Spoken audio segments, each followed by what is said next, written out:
These two guys have Minnesota sports flowing in their veins. Mackey and Judd on SKOR North and SKORNorth.com. Little Feedback Friday here. Welcome in, where we take your comments, questions, concerns, critiques. We put them in a blender and we pour it out on Mackey and Judd here. A lot of wild stuff here. Got AJ filling in for Declan. You can find AJ as part of Judd's hockey show as well. In fact, you guys have an episode up from last night's win. Four in a row for Mikey O last night. Isn't that what we used to say back in the day? Oh, yep. Oh, yep. Good old days with Mikey O. Yep. Getting pushed around by Parisian Suitor. Four in a row for the Wild. In fact, the Wild right now, well, they're keeping pace with the top teams in the West with more points here, but 32-21-5 on the season. A little shutout for Marc-Andre Fleury last night. And the first question here, sorry, Judd's hockey show. Corey Larson addresses the first Wild question to old Macadac here. Mackey, the NHL's Western Conference is wide open. That's right. People want to hear from the real hockey expert on this show. No question about it. Old Macadac. Love it. The NHL's Western Conference is wide open. Let's go all in. The Wild have a deep enough draft pool. Let's get Patrick Kane and give it a shot. Acquiring Patrick Kane makes us as good as anyone in the West, other than maybe a healthy Colorado team, but they're not healthy. Also, acquiring Patrick Kane prevents a team like Dallas from acquiring Patrick Kane. We get him. We'll have as good of a shot as anyone in the Western Conference. Let's go for it. All right, this is where old Macadac, hockey expert, is at here. All right. I understand Judd's point of view here that this is not a great Wild team. It's a good Wild team, but it's not a team that looks like it's going to go and win the first Stanley Cup in Minnesota hockey history. But the Western Conference, not exactly stacked. The Wild have a much better goaltending situation, you could argue, than a year ago. Kirill Kaprizov only has, I guess it's 4 years under contract after this. So you do have a little bit of a window to play with. Why not make a little run here? How much would you really have to give up? What do you think the asking price? And wouldn't he have to agree to a trade here too? That's the other thing. This is where you run into a huge problem. So Patrick Kane has a full veto power, and he is still, believe it or not, with the trade deadline coming up on March 3rd, he is still right now deciding if he will even allow Chicago to trade him. He's not sure yet. He just loves Chicago. He started scoring hat tricks left and right. He's got like 7 goals in his past, age 3 games? 4 games. But as was outlined in an article that Joe Smith did for The Athletic yesterday, the issue with Patrick Kane to the Wild isn't does the Wild want Patrick Kane necessarily, it's does Patrick Kane want to be here? Because if you look, there are better destinations. There are teams where he could go play with friends. Like the selling point here, you guys, is this. All right, you come here. Best case, we put you on a line with Kaprizov, but we also just might put you on the Boldy line because there's not really a center. If you put him, are you going to take Zuccarello off that line? I cannot see. I personally would. Dean Evison won't, and Kirill probably wouldn't like that. So if you look, he's good friends, Kane is, with Tyler Seguin in Dallas, and that's a good team that's struggling now and could use help. There are teams that have been discussed where he could go and probably are perceived as having a better chance. So that's the problem. The problem is we're talking about a player. We're not talking about can the Wild offer the best package. We're literally talking about a player who might say, you know what, Minnesota, no thanks. And he very well in the next week or so might give Chicago a list of 1 team and handicap him completely.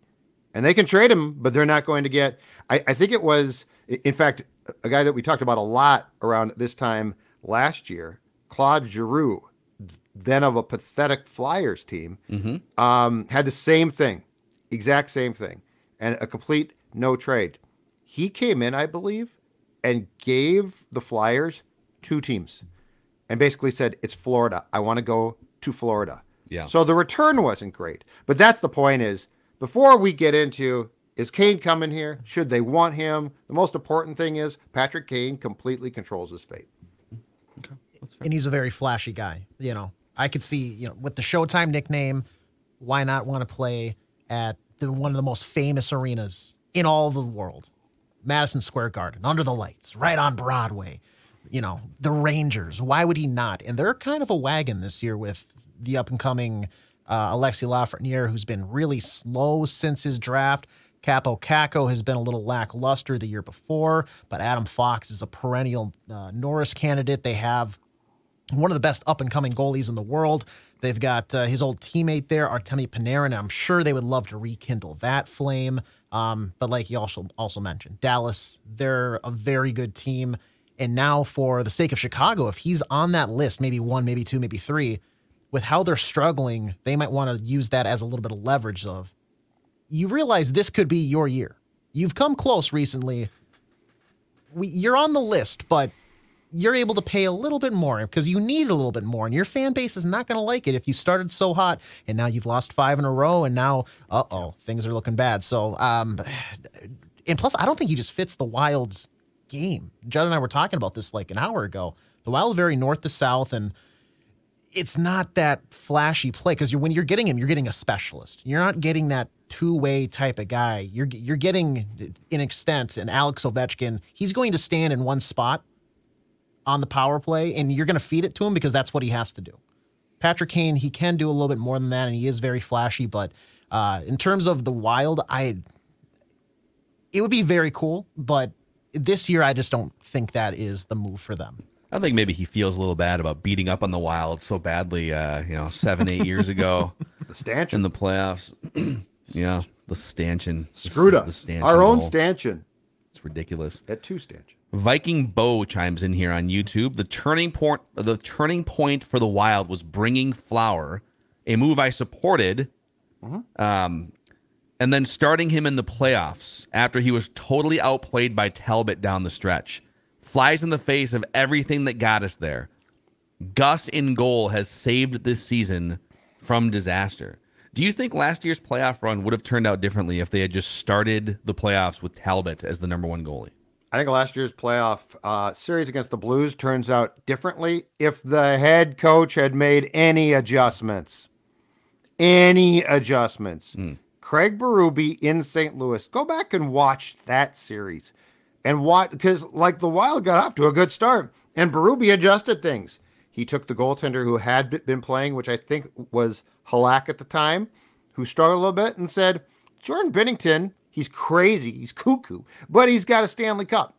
We're going to switch. He switched up lines. So do I think that Dean Evason was slow to adjust and sabotaged his team? Yes, I do. The goaltending was one thing. And the other thing, too, was they stuck with Fleury until the bitter end. And this is why I sort of get Talbot being pissed, right? Like for that last game, they're like, okay, we're going to start Cam Talbot. That's not how you coach a playoff series. That, I'm telling you right now, that have raised my tentacles, which remain very raised on Dean as a coach. So it's goaltending. Yes, I agree with the point, but I think it goes well beyond goaltending and age. I think it went to a lot of different things that Dean never addressed and just sort of hoped would change. Yeah, there was a lot of the 5-on-5 play in front of Fleury, too, that there were some goals where you're watching and you're like, this is first week of the season mistakes. They're letting, Jordan Kyrou walk in and just be totally you couldn't touch him with a stick. That's how far away people were playing defense. And then, okay, yeah, you're surprised when he gets the puck. He's going to put it in the back of the net. It's the playoffs. Nobody's going to miss opportunities like that. So it comes down to probably the coaching, because that was the biggest thing that just shocked me after the series ended. It was just for how much faith I've had in Dean Evason as a guy who can maybe tinker and energize the room. Zero adjustments. Just kind of really lead into, this is how we've been doing it. It's a tried and true thing. We've done it all season. We're gonna tough it out, and things are gonna come around because we believe that it will. No, that's not how it works. Not in the playoffs. Well, they're kind of tracking toward a similar goaltending situation. I know that there was a shutout last night by Fleury, which is great. So maybe he's back on track a little bit. But could you enter the playoffs again? And it's very clear that he's not your best goalie, but you still roll with him because of his career. They're sort of facing a similar situation.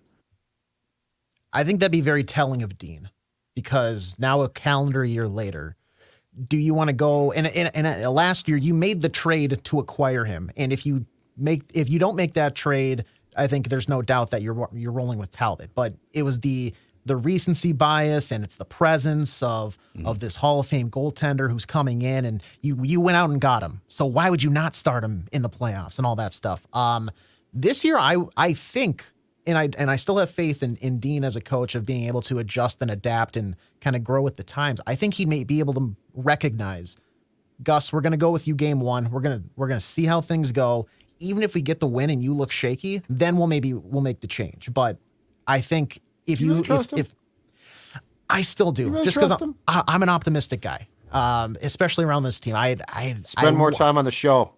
I think I want to trust Dean, which is why I think I'm giving him the benefit of the doubt here. But talk to me in a week or two.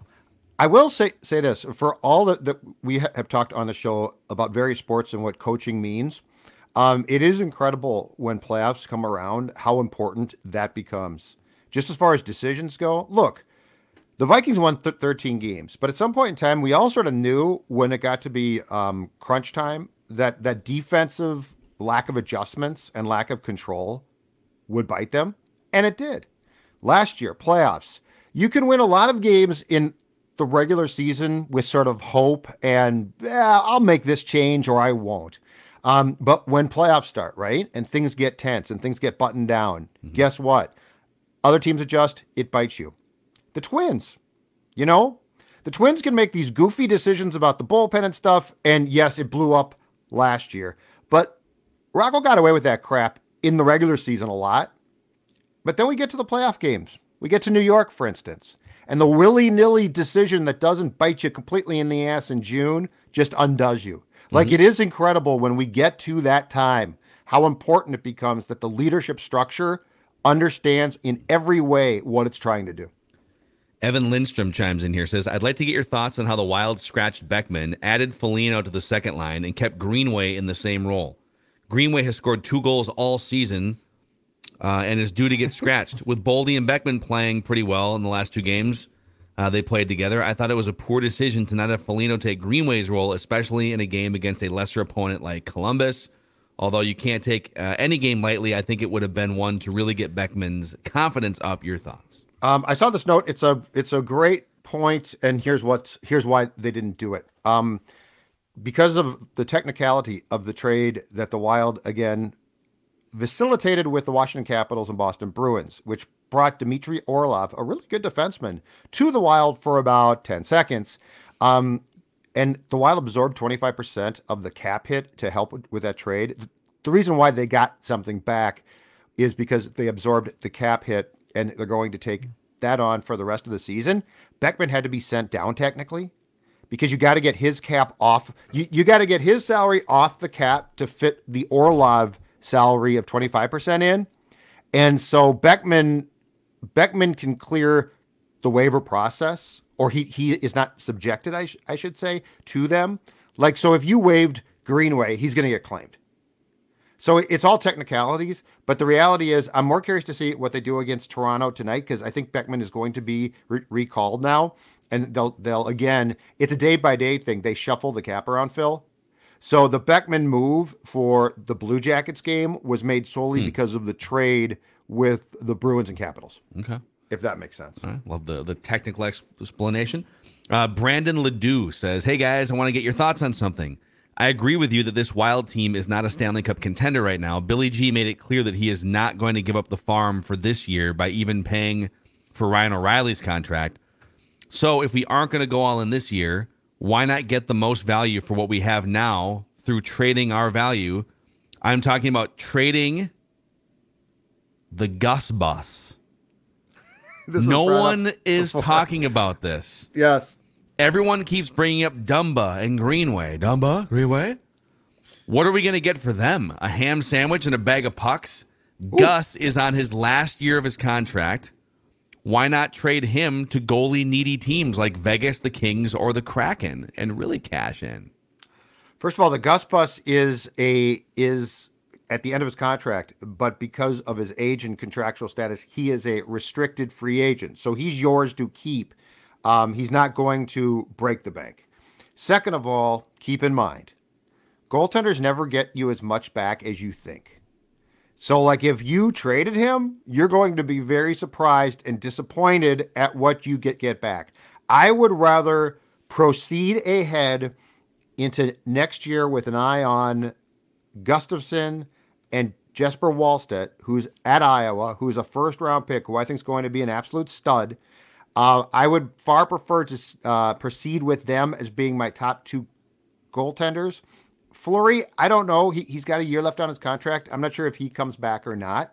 But the point is, like, if you're thinking, well, Gustafson, I'm going to get a ton, you're not. And so I don't even think that there would be a thought in actuality, unless you got blown away, and you're not going to, of trading him to a team. I just want to applaud. This perfectly encapsulates the spirit of the Mackey and Judd show here, which is it does. Reckless speculation. And Declan you have an loved outside the box reckless speculation idea. What, did you guys already read that comment?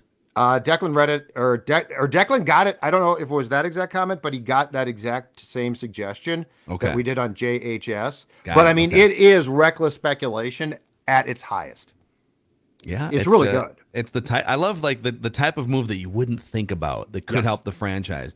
But isn't it fair to say, though, to your point, if you could spend almost nothing on a good above average goalie, that sets your roster up, because you don't want to be overpaying for something that's volatile as a goalie in hockey, where you could still go, like, the best goalies still go sideways for stretches, right? It's just a really hard, volatile position to sort of project. Yes, sir. So to me, I look at it the other way around. Like, if you're only going to get 50 cents on the dollar via trade, but you have a guy that, even as a restricted free agent, maybe he makes more money in the next few years, but he's not, like, crippling your cap situation, but he's stable, I would rather keep him. But I appreciate the sentiment here from Brandon. Oh, yeah. Yeah, it's a great thought. Okay. So real quick, before we get into some other stuff here, where do you think, so they've won 4 games in a row now. If you're Bill Guerin and you've kind of issued the challenge of, hey, show me what I should do at the trade deadline, how much do these last 4 games influence what you may or may not do before the trade deadline? Age, go ahead. Toronto's another one. Like, if you beat Toronto's a good team. If you beat Toronto's very good. Mm-hmm. Yes, Toronto's very good. We'll see on that one. My issue is that you shouldn't be basing off how much you're leveraging and sending and buying and selling at the trade deadline based off this past 4-game stretch and what you're going to do within the next, week and a half or so. Because you've seen what the team has been able to do up until this point. You have to look at the bigger picture, not just this past little frame. Because you can draw the fence all you want and make it and frame it in a way that says, buy. This team's a contender. This team, they're finally turning things around. They just got Ryan Hartman back, and he has, a couple goals in the past few games. He had back-to-back nights with a game-winning goal. I just don't think that this team, over the grand scheme of the season, is set up to make any type of deep run. And especially with the way that the playoff structure is formatted, they're going to go in, and right now they're playing a very, very good team in their division. They're not going to get maybe not that the Kings are bad, but I think they would match up better with the Kings than, say, the Avalanche, or even with, like, the Stars, if they keep this kind of downward trajectory. They're going to go in and probably play a 6-game series where they're going to lose because they're just not built, and they don't really have the structure and the consistency. And that's the key thing there, is the consistency to make any sort of deep run. So it does factor in a bit because they are in such a close race for a higher seed and getting a better like leverage point going into the postseason. But I don't think trading for one of these maybe bigger name guys and making a splash like they did last year drastically changes the overall arch of this season and the storyline of how the season plays out. I think it's pretty much cemented in terms of what they'll do. They're going to get into the playoffs unless, tragedy strikes and a bunch of guys go down and they just fall flat on their face. But it's a team that's going to put up a little bit of a fight, but overall not play a full 60-minute game of hockey and lose in the first round. Which is pretty much Wild history if Yes, that happens. That's their story, yep. And the fact that Brodin is hurt now is a big deal too. if he's out for any amount of time, that's a huge loss. Like that would impact more than the past 4 games how I think about this team. Yeah. A couple notes here for the audience. So you may be listening to this by the time Friday has already happened. But Judd, you and I are going to be at the Choice Bank Minnesota Golf Show for a Purple Daily Town Hall Q&A session. We're going to bring the Purple Daily Leadership Cabinet. Anyone that wants to come and hang out and talk some Vikings, speculate, drink a couple adult beverages. We're going to be at the Choice Bank Minnesota Golf Show, Minneapolis Convention Center, Hall B, on Friday and Saturday at 2 o'clock.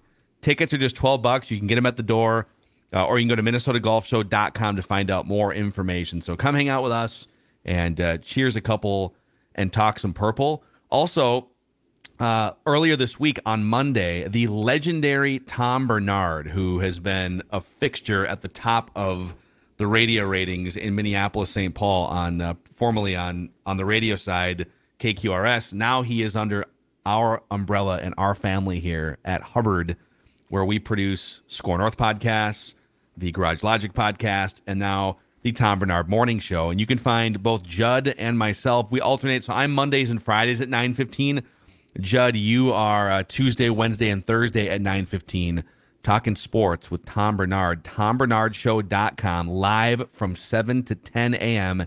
every weekday. TomBernardShow.com, and podcastable anywhere you find podcasts.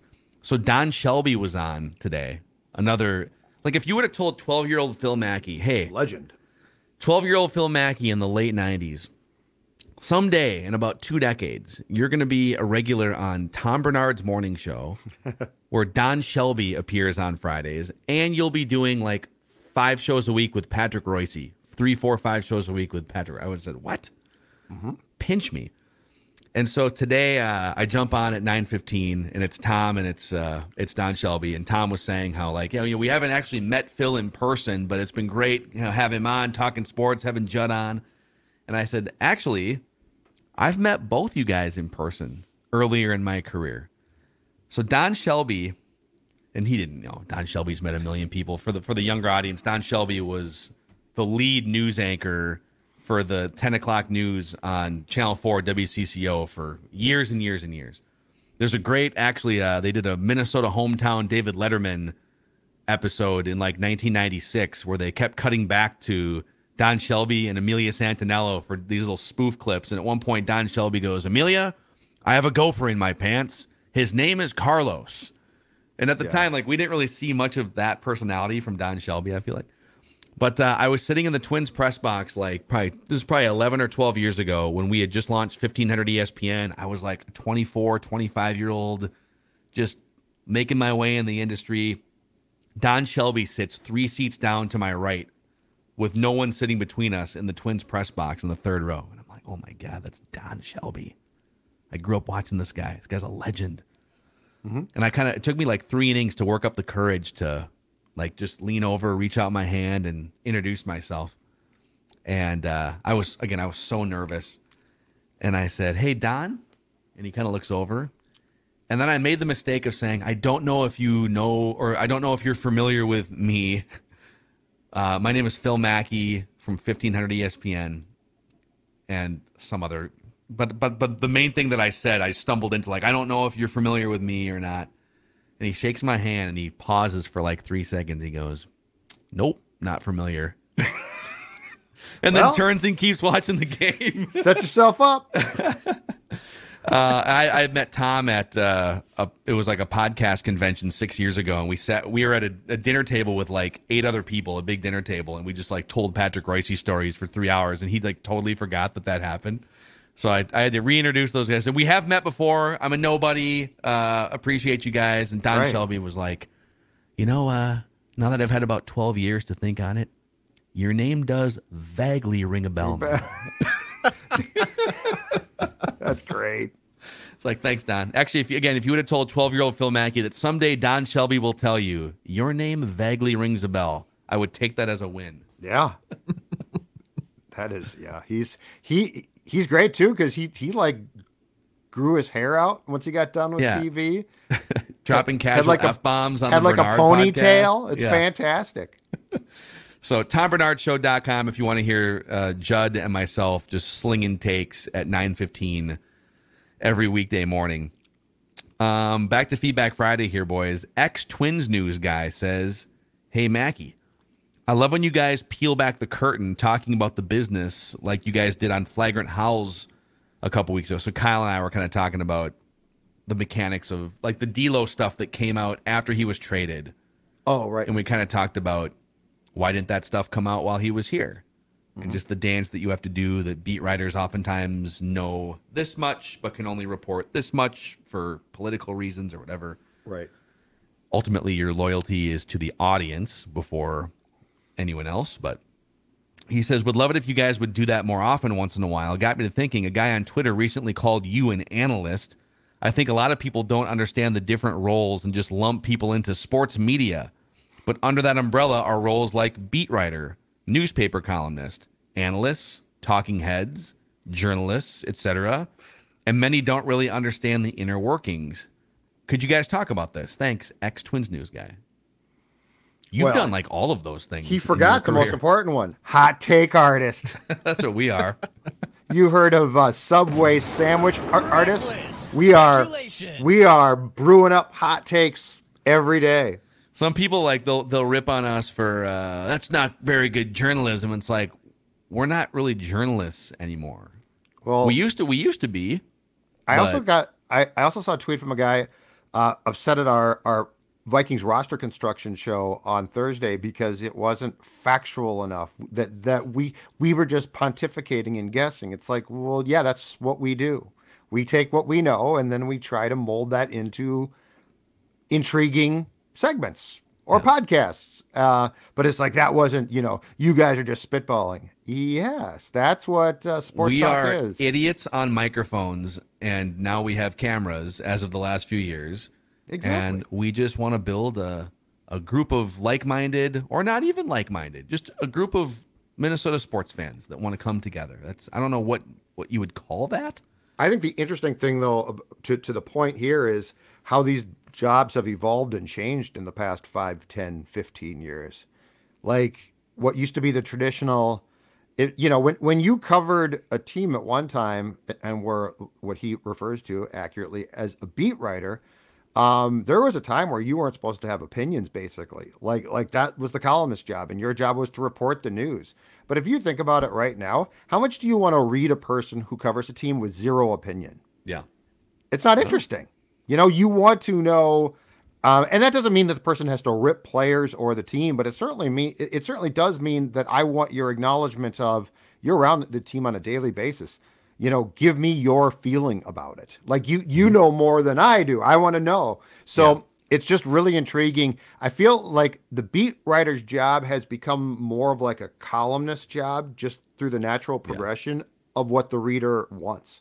Well, for years and years and years, there was a lot of value. I mean, literally going back, when did newspapers first start getting printed? In the late 1800s or something? When was the printing press invented? But there was incredible value in telling people what happened. And even not that long ago, like 15 years ago, you would oftentimes have to wait. Something would happen, and then you'd have to wait. Let's say something happens at noon.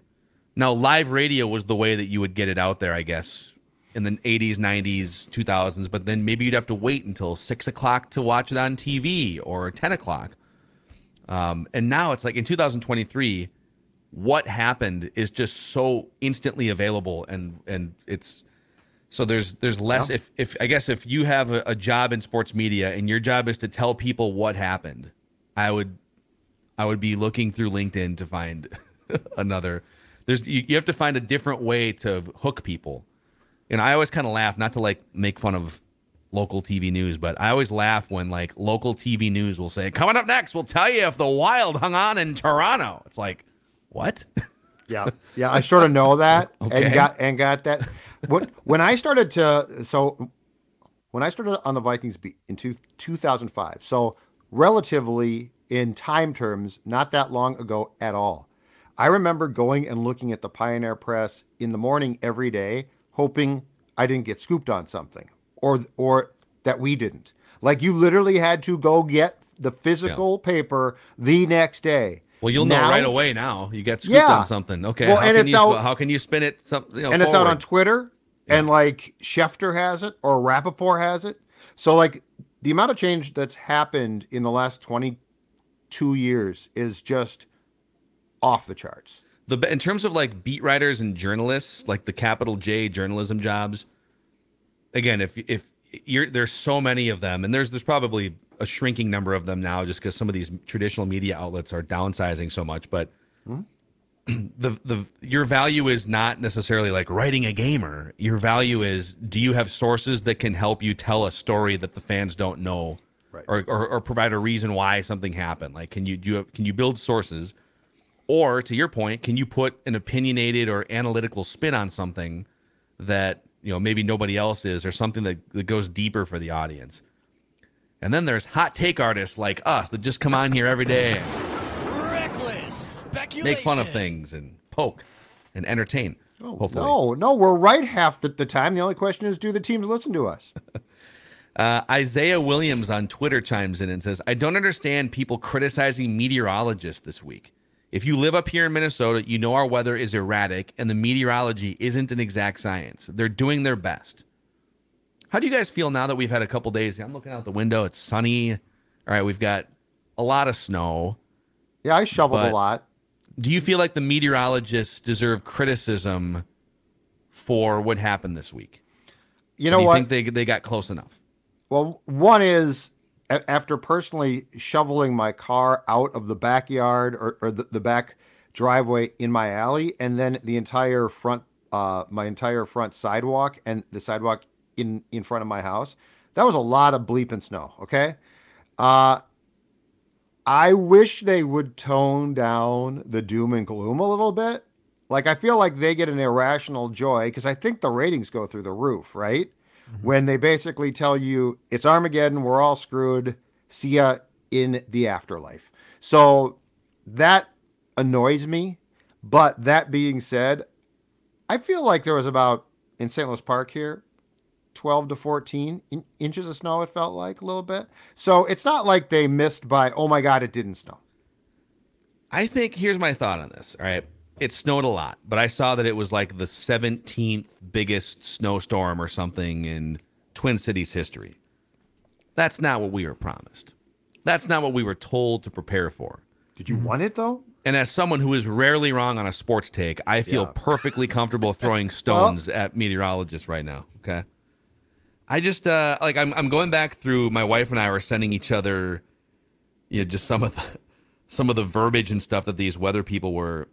So here's one from an unnamed meteorologist from 3 days ago. All caps, extreme level of winter storm severity index continues to expand. To be blunt, a rare and straight up shutdown snowstorm is on the way to Minnesota. Blizzard conditions increasingly likely regardless of totals. And then several others that were referencing the 1991 Halloween blizzard, which, correct me if I'm wrong, wasn't that like 29 inches of snow? It was 20. Yes. Yeah. By the time it was done, I think you're right. So to me, and I get that you don't want 29 inches of snow to fall and you didn't warn people. So I get that that's kind of your job. But right. I think you can say, listen, no one's going to get fired here, but it was kind of an L. We were talking about maybe the number 1 or number 2 biggest snowstorm in Minnesota history. Right. We were talking about a Patrick Mahomes here. Right. We wound up with a Ryan Tannehill. Yeah, no, you're not wrong. Ryan Tannehill.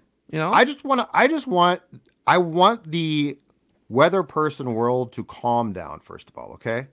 And I feel like they sell there's this all or nothing. And there are some folks who do a good job. So like there are some folks who get on and say, okay, it's gonna be a big storm. But I feel like they're not like frothing at the mouth to say you're all going to die. Capital letters, extreme. But the one you're thing, all going to die. But I will say this. I will say that this was the type of storm that if you can stay home and get off the roads, it's probably smart. So like just give me what I need to know. If you want to deal in hyperbole, join me in sports. Because ultimately, when I'm like, oh my God, this Wild team sucks, I can't stand them. At the end of the day, it doesn't matter what I just said. Yeah. But so like, just calm down and tell me, don't travel because you probably shouldn't. I mean, I will say this. Outside the metro on those roads, this is the type of storm that you shouldn't be. So like, I don't want to hear Mr. Trucker guy, oh, it'll be fine, I'm going to cut through this. No, you're not. You're probably going to die, you idiot. So like, there's a happy medium here, but yes, I do get annoyed by the overselling. Yeah. The best thing I saw was the National Weather Service put out, this is going to be a top 6 forward of a storm. They go dope. They go. Yeah. They started this last week, you guys. I found a tweet last week. Like, if this paneling or if this model is correct, it's over. That's National Weather Service. No, sorry. I'm saying they compared it to a hockey player. They're like this is going to be a top 6 forward for your team. It could be very productive and dangerous on certain nights, but it might not be the best. It was a third liner. Oh, so they dropped. Okay, well, the guy I saw last week was like, "You're all dead." Yeah, so this was on like Monday night, Tuesday night. Good for them. My one little thing that and I'm sure other people are sick of this too. I hate sitting there at home watching. Don't go out. It's dangerous. You're going to die if you go out and drive right now. It's awful. But we're in a Toyota Camry on 35W, and we're going to tell you all about how bad it is to be driving right now. No. Oh, like when they go out and they're... Yes. You can't be on the road. Get off the road, except for us, because we... Yeah. You just do it from the station. Do it from the studio. A little dangerous. Yeah, you're setting a bad example for people. Yeah. So you're right, though. The amount of young reporters that TV stations send out. I'm standing in the gale force winds here. I would just... You know what? Don't make those poor people stand out there. It's a better visual for TV when there's... If that's my kid, I wouldn't want him out there. Jim Cantori, that longtime Weather Channel guy? Yeah, he knew, though. That guy might have He's died. Like swimming in the ocean during a hurricane. That guy. No, I'm talking poor 23-year-old just got hired out of college. They're like, your first assignment is to go stand in the middle of 494 and see what happens. How do you differentiate yourself from the other, there's thousands of other 22, 23-year-old aspiring, news TV personalities. You do something. But it was an L. In front of a green screen and it'll elevate your sacrifice career. You're not wrong. It was an L. Like for what we were promised, I'm just not going to complain. Yeah. Because it was still a lot. They get all sensitive too, like, it's an L. It's an L. Okay. There was a lot of snow, but it's Minnesota. It's not their fault though, Phil. No one's the calling model for heads showed them wrong. It's just like with Kirk. It's not their fault. I just blame Kirk on weather. God, I found a way to tie him in. Just Judd's hate for Kirk. You could have called it. There was the Kirk Cousins of snowstorms. It was pretty good, but it wasn't like an elite snowstorm. And then we got to 4th and 8, and it snowed 2 more inches, 3 more inches. We just need 8 more inches of snow. I can give you 3. Maybe the wind can get you the rest of the way. I'm going to check this snowstorm down. Yep. All right, that's a wrap on Mackey and Judd Feedback Friday here today. Appreciate you guys hanging out with us. Send all your, if you're a meteorologist out there, send all your angry notes to jzolgad@skornorth.com. See ya.